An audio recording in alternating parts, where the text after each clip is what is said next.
First of all, when you have people like you together, it's actually a fantastic time to do a little bit of research. I'm actually running a study, and my study research topic is, are India's greatest sportsmen first benchers or last benchers from school? So can you please answer that, all of you? It's first bencher, last bencher. Middle benchers. Middle? Anand? Side bencher, actually, just to Side. end up. Middle. Back bencher, for sure. Rahul? I have some friends from college here. They'll say I was in the canteen or the cycle stand more than I was in class. That's true. They've reminded me a few times. I think, unfortunately, my research study is going to have to wait a little bit. But fantastic to have you all with us today. Just a few questions, given the context we're in, the place we're in. I'd like to take you back to your journeys of being a junior athlete, going through the motions, and talk about learning environments and the environments you found yourselves in. What were the major influences as young athletes, physical spaces, people? What were the significant influences on your lives? If I can start with Mr. Anand. When I started out, I think within a few months of learning how to play, I went to a chess club. And so I think for me, the most important moments, the ones that I remember, were when famous players would come by. And this club was very good because all the top players in Chennai would come and play there very often. So you had the feeling of going somewhere special. Also, you had the feeling that no matter how good you got, you could still learn a bit more. I think what I missed probably was interaction with other sports, which I think will not be the case here. I had to wait much later before I got a chance to see how other sports evolved. But there I was in my own chess world, and we were very enthusiastic about it. I mean, chess was in a very, very early stage in those days, but all of us, we would turn up 4 times a week for the pure love of the game. There was no other reason to be there. That's probably what I remember. And was there a moment of ignition where you felt, okay, this is for me, and or was it just a gradual process of realizing that you were good and getting the feedback from your results? I think the moment the ignition happened right away, I felt it was for me and I believed it was for me. Perhaps my results caught up with that feeling much later. But when I was young, I didn't see anything that should really stop me, and I was just curious how it would go. Thank you. Geet? I think my story is pretty much the same. I started because I loved sport. I would play all sport in school. And when I was 12, I got a chance to enter the billiard room, a small little dingy place tucked away in the corner of a club. And I started playing. I didn't know who Michael Ferreira was. I didn't know who Wilson Jones was. I just wanted to play. And I played my first stroke on the billiard table. And I think within 1 week, I stopped playing every other sport. So it was just, it was this realization subconsciously. At that time, I didn't know it, that I think I was born to play this. And this is what I want to do for the rest of my life. The recognition of who a world champion was came after a year when I first played a competitive tournament. So yeah, I think that's the story. We just got into it because we loved to do something, and we just grew one step at a time. Came to know who the state champion was in a year's time, and then came to know who the national and world champion was when I went and played the first junior nationals in Jamshedpur in 1976. Abhinav, there's stories of you knocking bottles off people at home, but the journey started under a mango tree. Tell us a little bit about just what got you started on this journey, which ended really at the pinnacle of sport. Well, as a kid, I hated sport. I was a champion at missing physical education classes. That was the only talent I actually had. But I was always pushed by my parents to play sport, and one day, a family friend introduced me to my first coach, so I went and tried to go and shoot, and I loved it because I didn't have to move. I had to stand still to do well in it. So that's how I started. It was underneath a mango tree. I would go and train. Even in 45 degrees temperature, I would then I was addicted to it. And then, yeah, it was an addiction which lasted 22 years. And I loved it. Mr. Padukone, if I remember what you said yesterday, right, started in a marriage hall? Yeah, I think most people know about it because I've spoken so many times about it. But I think the common factor here was, I think all of us started, not with the intention of becoming a champion. I think in most cases, I think that's probably the difference now. We all started playing different sports because we loved the sport. In fact, when I started badminton, my father used to play, so I used to go along with him. And I didn't know what the future was. I didn't even know whether I could be a state champion. It was just to, keep myself occupied that I started. And, like Geet said, you'd play multiple sports. Being a marriage hall, the hall used to be booked for marriages 6 months in a year. So then you would play table tennis, you would play tennis ball, cricket, whatever was available in the club. It was only much later, at the age of 15 or, started playing, we liked the sport so much. Whenever we got an opportunity, we got onto the court, and whether it was half an hour or, 1 hour, whatever time we got, played regularly. And then it was only much later, at the age of 15, when I won the national juniors, that's when I, seriously started thinking that I could, play at a professional and competitive level. But initially, I think it was just the love of the sport. And given that start, Prakash, sir, what did it feel like emotionally to walk in today, looking at these fantastic 16 courts? What does the future hold, and what was that emotion? Well, I think it's a big change, especially as far as badminton is concerned, because in the 60s when I started playing, badminton was not known at all. There was another sport called ball badminton, which was very popular in the southern part of India. In fact, people had to, specifically say it is shuttle badminton, because if you just said badminton, it meant ball badminton. That was how popular the game was in the 60s and even 70s. So it's really nice to see, the game progressing, and, I don't think it will be an exaggeration if I say now that badminton probably now is the second most popular sport in the country after cricket. Players are doing so well. Of course, I think it all probably started with, my All England victory, the 1980 victory. From a minor sport, it became a major sport. Now, so many, whatever I did not have at that time, everything is available for the sports persons now, whether it's infrastructure, coaching, equipment, government support, sponsorship, prize money, you name it, and they have it. And it's entirely up to the youngsters to take advantage of the facilities. Really nice, and I'm extremely happy that the game is going through this change for the better. Rahul? Yeah, for me, I think, growing up in Bangalore and, growing up in sort of Indiranagar, as some people will know here, or HAL second stage, it's, it was almost the back of the beyond those days. And you had a lot of empty space at that time, a lot of empty plots. And, we would just clear up the empty plots and clear up the plots and just play whichever game, was in season. I think that's some of my fondest memories come from that. You'd play cricket sometimes of the year, and then suddenly when, hockey matches were on, you'd play hockey or you'd play football, or, even if you could string up a string through 2 poles and you try and play some badminton if it's not too windy. But that's what memories of childhood were, growing up in Bangalore and having that unstructured kind of sport and just playing with your friends and connecting with your friends. And I think that unstructured sport was something that's really created and developed a love for the game for me.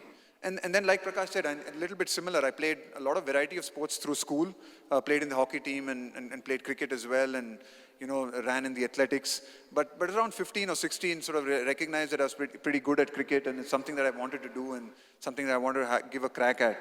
But till 15 or 16, it was just, playing unstructured sport as much as I possibly could, wherever I could, just coming back from school, and memories is just, throwing your bag on the ground and running outside so that you could play for 2 or 3 hours every evening. Talking about training and training methods, I'd just like to explore a little bit more deeply with Mr. Anand and Abhinav. So, uniquely different sports, largely also mental sports. While Abhinav, I know from your book you talk about training your mind to allow your body to work, to train your mind to shut off. So I'd like to juxtapose that on Mr. Anand, where you actually need to train your mind to shut off, but also stay on where it matters. So retaining focus while there's so much distraction and other things. So how do both of you, in these different sports, how did you and do you continue to keep the mind sharp and allow it to do its work? Well, chess as well is about practice. You practice some things till it becomes second nature, and then, though people will not use the term, it's actually muscle memory. The move should just pop into your head. You don't sit and break down a position with words. The move just pops into your head, and that's how it works. So it was just playing a lot. And for me, it was completely unstructured right from the beginning. So my mother taught me how to play, and then the first stage was just getting familiar with the rules. Then I think at some point, my sister happened to go to bookstores, so she picked up a chess book, and then I would read that. But I would just read the same pages over and over again every few days. I'd pick up a page at random, open it, read it. It was totally unstructured. But slowly it accumulates, and as you play a lot of games, which I was doing in the club, it starts to fall into place. But for me, the idea that there could be a coach was an alien concept. It was simply something that you played. But I believe that that's what made me what I am today, because at the very early stage, I just played a lot. And I got familiar with a lot of schemes, and I also got familiar with playing them very fast. And that still marks my style today. So, and generally, if you're familiar with something, then you don't have to shut your brain out so much. Do you think this is all muscle memory? So once you've done it enough, even the mind is trainable to be muscle memory? Yes, I would say it this way, that when I play a position that's familiar, I don't need to think. It's only when I'm playing something that's unfamiliar that I have to think, how do I break this down in a logical way? But if I've seen it before, that process gets sped up. And if I've seen it very often, then it's just instantaneous. Do you have to protect yourself from extraneous information, news, feedback? So are you protecting this territory in some sense, this muscle, to not allow it to get distracted? Well, during a chess game, actually, you can allow yourself some distraction. So the way it works is I can make a move, press my clock, which stops my time and starts my opponent's, and then you can actually walk around if you want. And when I was young, I had this habit of playing incredibly fast, which meant that when my opponent was thinking, I was often getting bored. I would sit there for 5 minutes, and then I thought, okay, if he's not going to make a move, then I'm going to go walk around. And if you wanted, you could think about anything. You could think about school, you could think about girls. It just simply didn't matter. So you'd come back, and maybe take a second just to reorient yourself, and then it was back to where it was. So chess is not about concentrating the whole time, it's about being able to concentrate at your peak when it's necessary.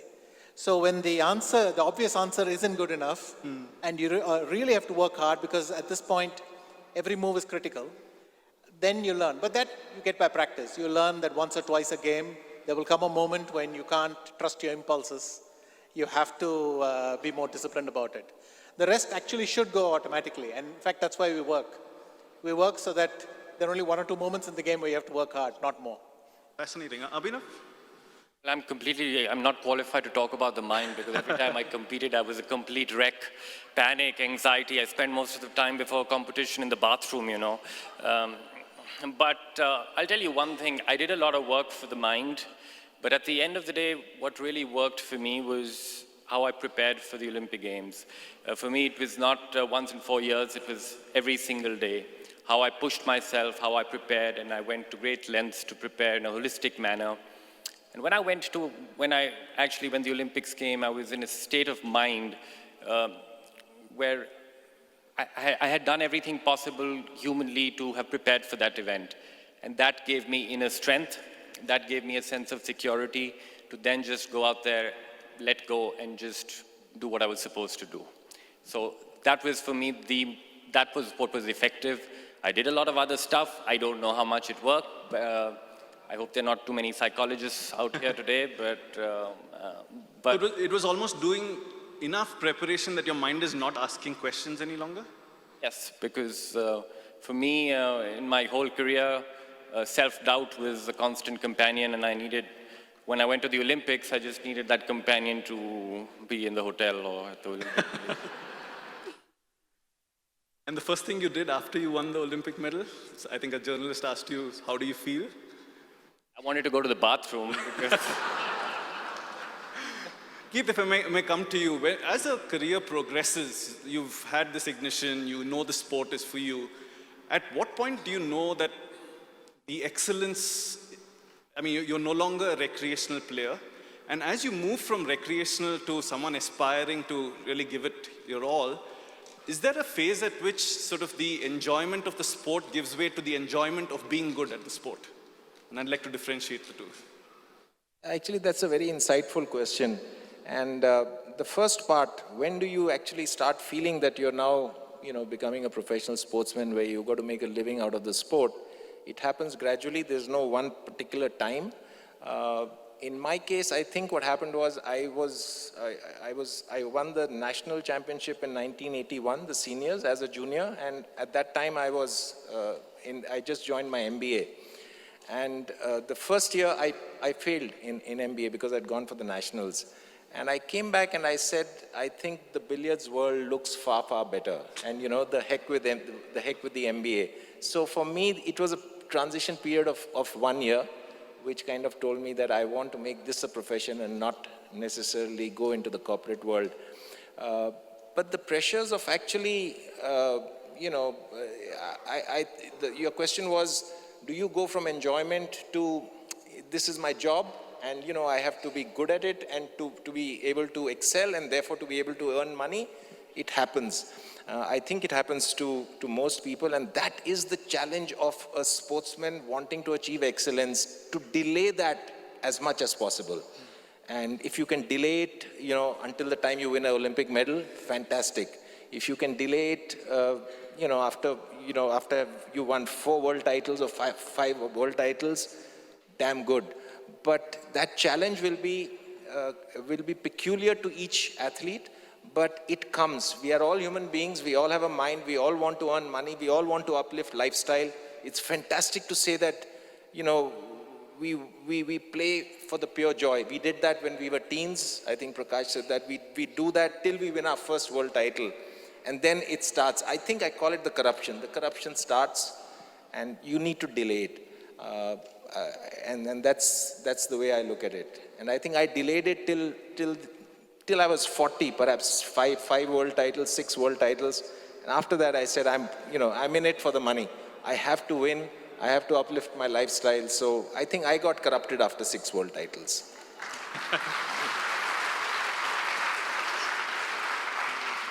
While I agree with Geet to some extent, I think most of us, would agree that, while money is important, it will not be the only thing. I think trying to be the best in the world, I think would be more important than, earning money. Sure. Because if you try to be the best, whatever decisions you take, if, keep that in mind, trying to be the best, money and, everything else will follow automatically. But sir, is there an aspect where when you're trying to be the best, is it at odds with actually enjoying the physical act of playing itself, which Rahul talked about in his speech as well? So you start for the enjoyment of moving your body, hitting a shuttle, but at some point what takes over is I want to be good, and I don't care whether I enjoy it or not. So the kick comes from the victory rather than the act itself. Does that transition ever happen? Or again, like Geet says, it's about keeping it going in some sense? No, I think it happens. I think it probably happens not just to sports people, it happens, I think it's there in all the fields. And it's a part of growing up. If you're just playing for fun, it's totally different. But I think playing competitive and trying to win, you still enjoy in a different way. It becomes more like your job. It becomes a routine. So you enjoy it in a different way, and especially when you win big titles. I think that's when it gives you the maximum satisfaction. Rahul, I'll have a slightly different question. You've been on both sides of coaching. So you've been a top-class cricketer. Now you're training some of the best cricketers there are. if you had a chance to talk to your younger self about relationship with the coach, what would you tell them? Please listen to me first. You know, look, I think from a coaching perspective, what you're really looking for in young kids or people that you're coaching or you're working with is a desire to learn and a desire to improve. You know, not necessarily just be yes men and say, you know, just nod their head every time you tell them something. But if you really see and it doesn't have to be vocal or it doesn't have to be expressed in terms of words. But sometimes you can just see that with a student or a kid or one of your guys you're telling you say something or you mention something, and it might be something that you mentioned even off the cuff, or you're talking to the team and you're saying something, and then you just notice somebody, you know, who does it or who's looking to work in that direction. I think that's what really excites you as well. You're looking for young people who actually want to learn, who want to grow, not only as players but also as people. I think that's one of the really big challenges for sportsmen today, is young sportsmen, is that, you know, how, especially from a coaching perspective, is how do we get them to also grow as people as much as we're getting them to grow as, you know, as players. You're almost coaching, it's not that you're coaching someone to be a cricketer, you're coaching someone to try and coach someone to be a person. I think that's very, very important, because I think sometimes you can let your talent or your ability actually not do justice to it because you don't grow as a person.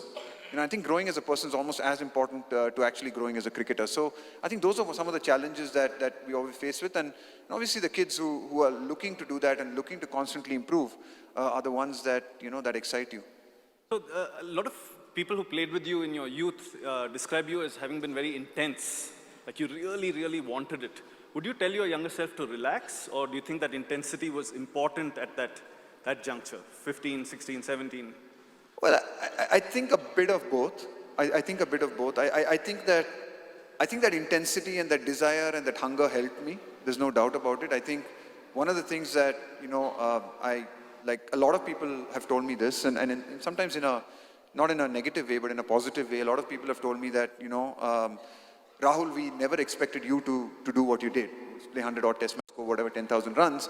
You know, growing up as a kid, you weren't earmarked. You were not Sachin Tendulkar, who was earmarked for greatness. And I think for me, that's a really a backhanded compliment, because that meant that I got the best out of my ability. You know, I got the very best of every bit of talent that I had. I, you know, got every ounce of it. And I think that came partly because of my intensity, because of my desire. There were points of time when it got in the way. There's no doubt about it, that intensity, that desire, that hunger. There were times when it started affecting me. It started affecting me, and especially as I, you know, started playing a lot more professional sport. I wish that at times I had learned to relax a little bit more. I wish I had learned to enjoy some of my successes a little bit more.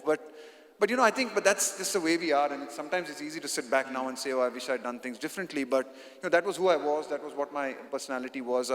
You know, I loved competing, I loved being in, I guess that intensity was something that I needed, you know. It was almost like, and I remember this very clearly, you know, it's something from, Abhinav obviously we spoke about him winning the Olympic gold medal, and it was that interview after he won that gold medal, and you know, and I can still sort of remember it so clearly, and it was this huge hype, and as you can imagine, a frenzy in the media, and everyone's all excited, and Abhinav, and they want him to probably, you know, I don't know, say that, you know, I'm son of the soil, I don't know, whatever it is they wanted him to say, and, you know, and he just, you know, you could see he was so calm and relaxed about it, and almost like, you know, somebody almost said, it like as if he doesn't care, and it just sort of resonated so much with me, it's like the penny dropped, is that, you know, the excitement and the challenge was in the process. It was everything was in the process. Once the thing had been done, once you had scored the 100 or you'd won the match, I mean, it's like there was nothing to celebrate. The joy was in the process. And I think that's really, for me, was something that defined me.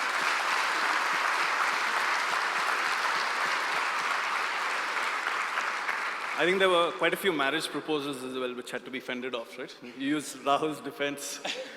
But again, coming back to my research, a quick fire round. What's the strangest, most unique thing you've done for training to get better?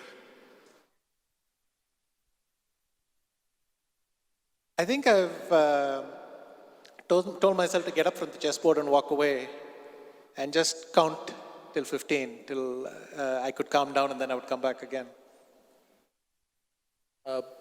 I was struggling with technique, and I started playing 18 hours a day. And I used to wake up at 2 in the morning and go in front of a mirror and stand up and and look at myself at 2 in the morning, and Kiran, my wife, would get up and say, if this continues, you will go mad.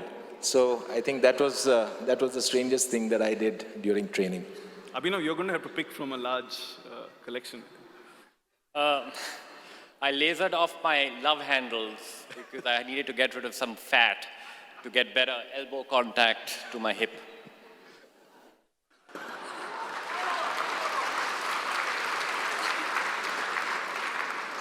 Well, I think in my case, when I became a professional and moved to Denmark, I certainly thought, that I've become a professional. So, like Geet said, I started training 8 hours, 10 hours without realizing that I was overtraining. So, then I think that really brought my game down, until I had to speak to my coach and, get a psychologist to speak. And, they pointed out that it was, I was overtraining mainly because, the conditions were so different. I was used to, training in Asia. And then when I moved to Denmark, everything was different, the weather, the condition, the family, food. So I think I found it extremely difficult and, I just overtrained. Also, I'd become a professional. So I think that's what I think one of the things which I shouldn't have done. Oh? I think Vijita will identify with Kiran, Geet. I've been up at 2, 3 in the morning doing shadow practice. Good for your technique, not good for your marriage at sometimes. Craziest thing I've done. I once set a bowling machine on in the at the NCA, I think, and practiced like it was a test match. So I practiced 2 hours. I took a break for 40 minutes. Then I practiced 2 hours. Took a break for 20 minutes, and then I practiced 2 hours again. 6 hours of batting. Yeah, 6 hours. Not a wise thing to do. I don't recommend it. But yeah, I thought that's going to work. That's setting me up apparently for the next test match. I think you can only do that with Lakshman at the other end. So. You've had overlaps in your careers, starting with Prakash sir, and I think Anand still playing. But what was it like to follow each other? I know you all work together now, but with Olympic Gold Quest, with GoSports Foundation. But what was it like to follow these parallel careers? Geet, if you would like to start. Actually, it's fantastic. 1987, 7th of August, I think I won my second world title. It was the same day that Anand won the World Junior Championship, if I'm not mistaken, yeah? So it's just fantastic as an athlete to kind of see what's happening in the other field. It's really, I think it inspires you, it motivates you as an athlete, and there's something special about following another athlete's career. And I think we meet at various forums, and that is that's the one time that we come together, have a bit of a chat, understand each other. So yeah, I think it's great. It's wonderful. Done. Yes, and the other thing was, because everything I was doing in chess was more or less for the first time, it was, well, you always tried to see what it was like for someone else. And so for me, it was nice to share this thing with Geet. I would say that with Prakash, knowing that he had done something, well, it gave you a little bit of more confidence.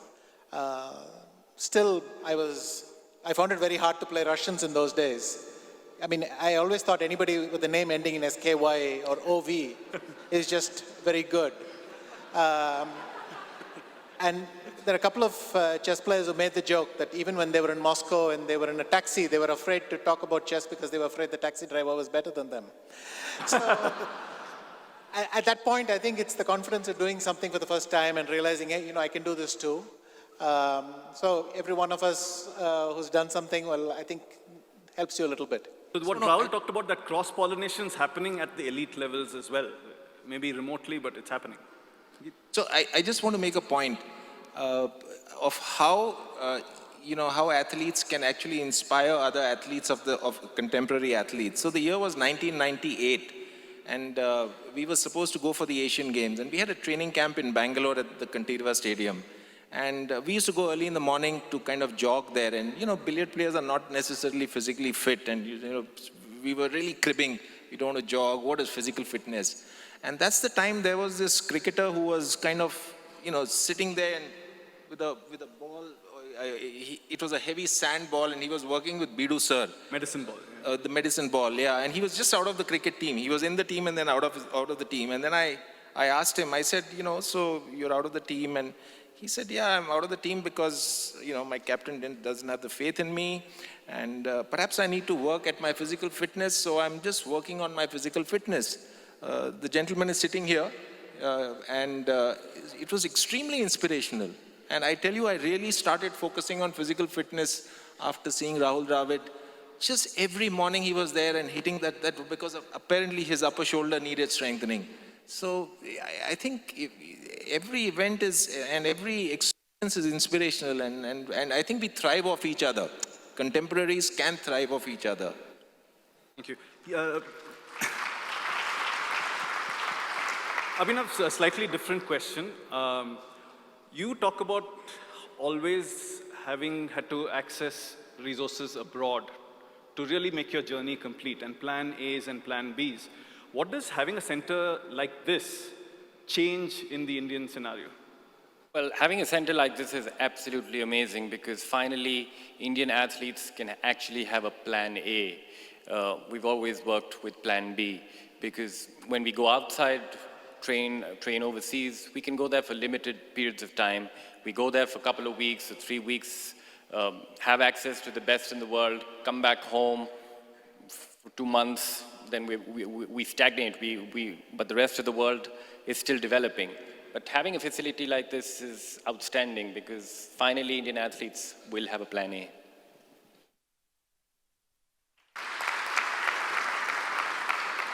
I think to add to what Abhinav said, like I mentioned yesterday, these days to excel at the highest level, to get an Olympic medal, if you're only good in your sport, that's not enough. The sports science has become so important, that without the support of, the staff, whether it's nutrition, whether it is trainers, the physios, psychologists, the masseurs, I think it's a very important aspect. And I'm happy that, the center will provide, all the facilities under one roof. And, like Rahul mentioned yesterday, we'll also, all the top athletes will be training, in different sports. And one can learn a lot watching each other. If there's some good cricketers playing here or some good football players playing here, they'll probably, the badminton players can go and watch. Some swimmers might be doing something. So I think it's a good education, when all the top athletes are able to train together in the same center. And speaking of that, Prakash sir, there's a whole bunch of people who are going to make this center come alive. Coaches, support staff. What is the piece of advice you'd like to give them today, given that we're gathered at this really fascinating evening? Well, I think it has to be a team effort, in any sport. No longer, even if it's an individual sport like badminton, the badminton coach cannot say, I'll do it alone.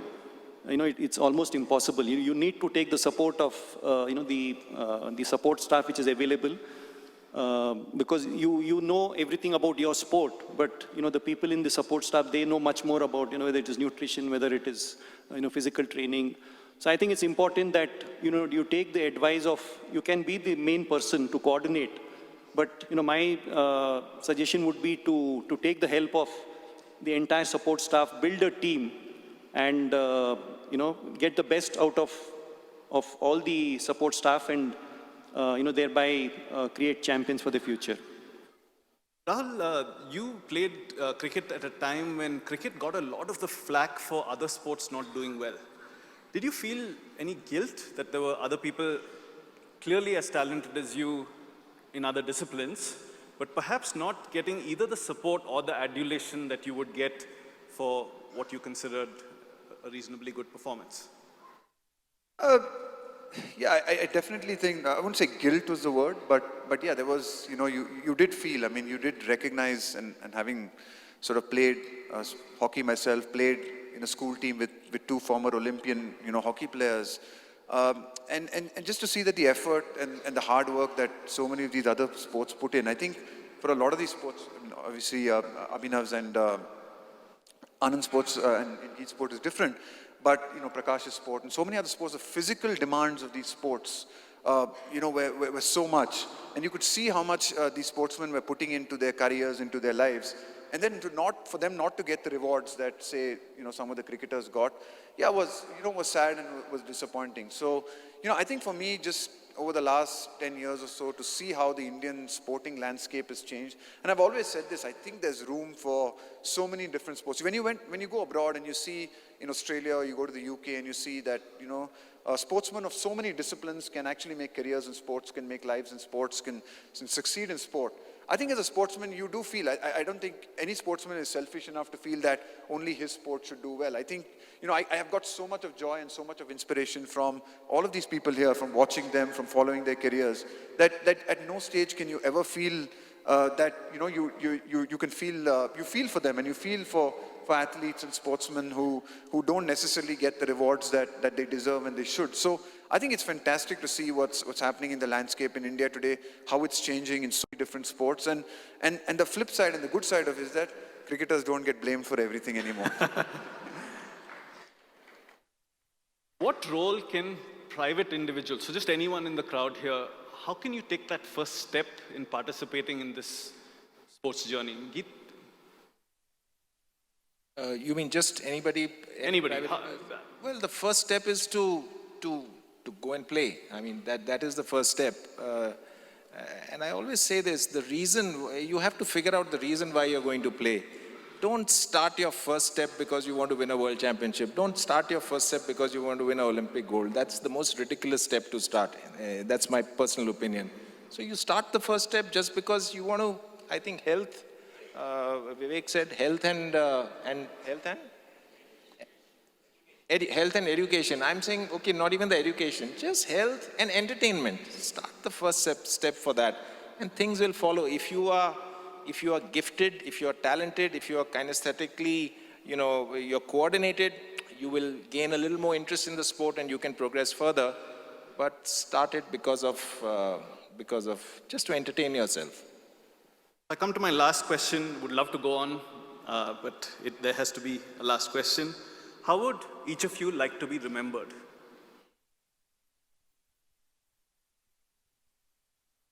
Mr. Anand.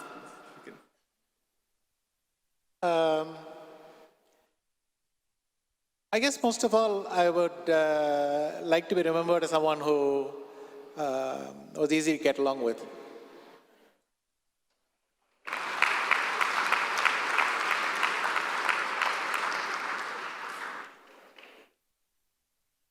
I'd like to be remembered as somebody who was madly obsessed.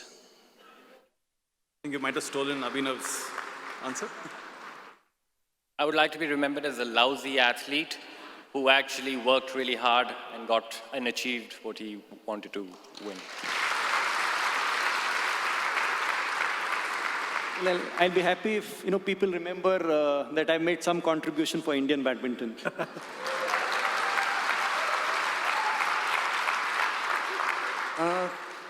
I just think I'd be happy if people remember me as someone who got the best out of himself.